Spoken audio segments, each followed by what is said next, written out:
반갑습니다, 여러분. 지혜로운 나이트입니다. 안녕하세요. 네, 고코로야 진노스케의 책이죠. 돈이 따르는 엄마, 돈에 쫓기는 엄마. 오늘 드디어 마지막 정리 시간입니다. 네, 벌써 마지막이네요. 지난 시간들에 이어서 오늘은 이 책이 제시하는 그 돈에 대한 근본적인 생각의 전환, 그 핵심들을 좀 정리해보면서요. 우리의 관점도 한번 점검해보는 그런 시간을 갖겠습니다. 네, 좋습니다. 이 책의 여정을 이제 마무리하면서 가장 강조하고 싶은 건 결국 돈을 끌어당기는 건 어떤 기술적인 거라기보다는 마음가짐? 아, 마음가짐? 네, 저자가 말하는 그 본연의 자세에 달려 있다는 점이에요. 돈과의 관계를 좀 새롭게 설정하자, 뭐 이런 제안인 거죠. 맞아요. 저도 딱 그거 같아요. 특히 처음 이 책 접했을 때 약간 신선했던 게 물건 살 때 가격 보지 말고 내가 이거 정말 좋은가? 이걸 먼저 물어보라는 조언이었어요. 네네. 우리가 무심코 가성비 이러잖아요. 근데 그 습관이 오히려 풍요를 막는 생각일 수 있다. 이런 지적이 참... 그렇죠. 가격 중심으로 선택을 하다 보면 늘 부족함이라는 그 필터를 통해서 세상을 보게 되는 것 같아요. 아, 부족함이라는 필터. 네. 그래서 저자는 가격표 보지 말고 그냥 진정으로 원하는 걸 선택하는 용기? 이걸 강조하거든요. 용기. 네. 근데 이게 단순히 물건 사는 행위를 넘어서 나는 좋은 것을 누릴 자격이 있다. 이런 자기선언이랑 같다는 거예요. 이 선택의 자유를 먼저 확보하는 게 핵심입니다. 아, 나는 좋은 걸 누릴 자격이 있다.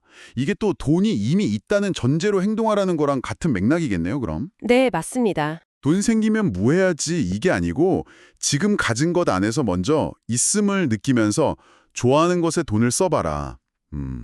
근데 이게 심리적으로 어떤 효과가 있는 걸까요? 이게 참 재밌는데요. 없다 생각하면 계속 없는 현실을 끌어당기게 되는데 반대로 있다는 가정하에 행동을 하면 그게 아주 작은 액수라도 풍요의 경험을 실제로 하게 된다는 거죠. 아, 경험이 중요하군요. 네, 필요한 것, 그러니까 머스트보다는 좋아하는 것, 원트, 즉 내게 막 활력을 주는 것에 돈을 쓸 때 돈이 나에게 뭔가 긍정적인 에너지를 주는 그런 순환, 이걸 체험하게 되는 거고요. 순환이요? 네, 이게 바로 마음의 자세를 바꾸는 실질적인 훈련이 됩니다. 아, 여기서 또 자연스럽게 연결되는 게 그 자기 가치를 높이는 존재급 개념 같아요. 네, 존재급.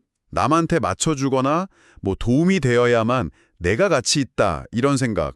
저자는 이걸 아부의 대전제라고 표현했던데 이걸 벌이라고 하잖아요. 네, 맞아요. 이 존재급이라는 게 정확히 어떤 의미일까요? 비유를 좀 들어주실 수 있을까요? 아, 네. 존재급은요, 마치 우리 각자 내면에 있는 가치 온도계 같은 거라고 생각하시면 좀 쉬울 것 같아요. 가치 온도계요? 네, 남의 인정이나 뭐 외부 조건에 따라서 온도가 막 오르내리는 게 아니라 어떤 상황에서도 나는 그냥 존재 자체로 귀하다는 높은 온도를 유지하는 상태, 그걸 의미해요. 오... 그래서 타인의 요구보다는 자신의 진짜 욕구에 응답하는 연습, 때로는 좀 거절하는 연습도 필요하고요. 이걸 통해서 이 온도계를 스스로 높여가는 거죠. 그렇군요. 그럼 저자가 말하는 그 부자놀이라던가 녹초가 될 때까지 일하지 마라 이런 조언들도 결국은 이 높아진 존재급에서 비롯된 행동 양식이다 이렇게 볼 수 있겠네요. 정확합니다. 진짜 부자들은 과시하려고 하는 게 아니라 자신의 기준, 그러니까 뭐 편안함이나 즐거움 같은 좋음을 기준으로 선택을 하잖아요. 네네. 그래서 부자라면 매일 편의점에 갈까? 뭐 이런 질문을 스스로에게 던져보면서 그들의 사고방식을 따라해보는 부자놀이, 이게 겉모습 흉내가 아니고요. 가치관을 내면화하는 훈련인 거예요. 아, 가치관의 내면화. 그렇죠. 마찬가지로 존재 가치를 높게 평가하면 꼭 노동 시간에 비례해서만 돈을 벌어야 한다는 그런 강박감에서도 벗어나게 되고요. 자신의 시간이나 즐거움을 더 중요하게 여기게 되는 거죠. 그런데요, 이런 생각들이 좀 현실 감각이 부족하다거나 자칫하면 과소비로 이어질 수 있다. 이런 우려로 있을 것 같거든요. 예를 들면 그 부자놀이가 좀 잘못 해석될 위험은 없을까요? 아, 네. 좋은 질문이세요. 저자도 막 무분별하게 과소비하라는 건 절대 아니에요. 핵심은 흉내가 아니라 가치관의 전환에 있는 거거든요. 가치관의 전환. 네.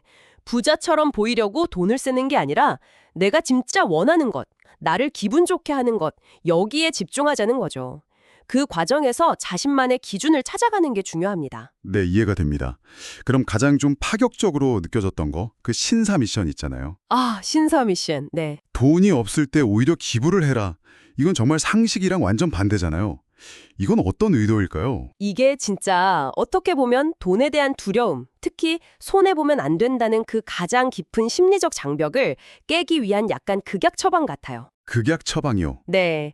없지만 그럼에도 불구하고 대가 없이 내놓는 행위를 통해서 나는 손해를 감수할 만큼 이미 충분하다. 돈은 뭐 있다가도 없고 없다가도 있는 거지. 이런 무의식적인 믿음을 강화하는 거죠. 와, 이 내려놓음이 역설적으로 새로운 풍요가 흘러 들어올 공간을 만든다. 이런 원리입니다. 아, 공간을 만든다. 네. 내려놓음으로써 네. 정말 깊은 의미가 있네요. 네, 그렇죠. 마지막으로요, 이 모든 생각의 뿌리에 어쩌면 부모님으로부터 받은 돈에 대한 가치관이 있을 수 있다. 이 지적도 참 중요하게 다가왔습니다.